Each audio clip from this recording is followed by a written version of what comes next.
In chapters 1 and 2 of Genesis, it is mentioned multiple times that God bestowed blessings. What does the term blessing signify in this context? Let's find out. When God created the universe and the world, He bestowed two kinds of blessings.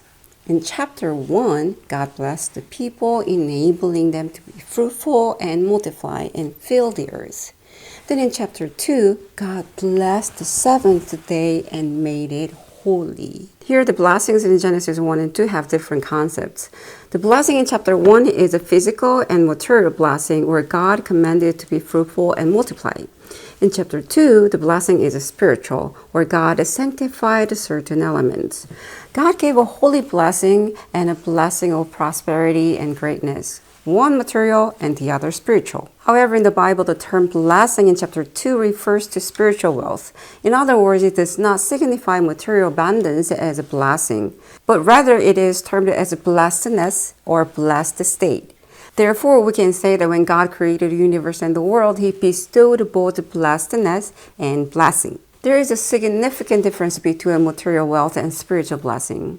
While someone who possesses great wealth and power may experience blessedness or blessed state in terms of material abundance, they cannot be considered to have received the spiritual blessings. Jacob went to his uncle's house and worked hard for 20 years, gaining a lot of material wealth through God's blessedness. However, as he was living with his great wealth, his brother was approaching to attack him. His brother arrived with 400 men, so Jacob could have easily been robbed of all of his possessions in an instant.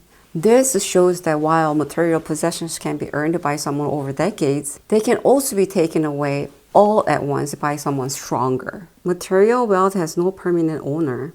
The strong can seize it only for someone even stronger to possess it from them, ultimately returning it to the most powerful. God bless me, Jacob earnestly prayed to God for his blessing.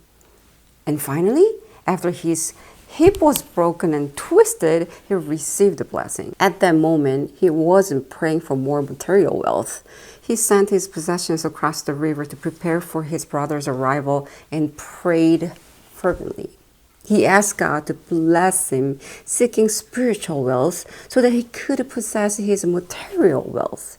Spiritual wealth is the ability to possess all of these things. When the Israelites came out of Egypt, God granted them right to obtain blessedness. Deuteronomy 8:18. So the Israelites had the right to possess, conquer the land of Canaan, and occupy the city of Jericho. Human beings can prosper and flourish with blessedness, but it is not eternal but temporarily.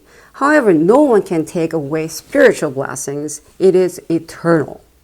Human beings desire both types of blessings. Jesus also said that both are necessary.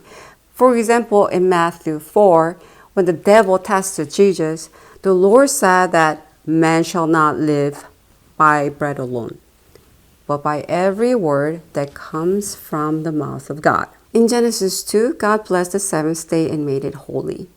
Holy means clean, distinguished, and separated from the unclean. Sin is unclean. Sin is dirty. The only way to remove our sin and become holy is through Jesus alone. Thank you for watching. See you next time.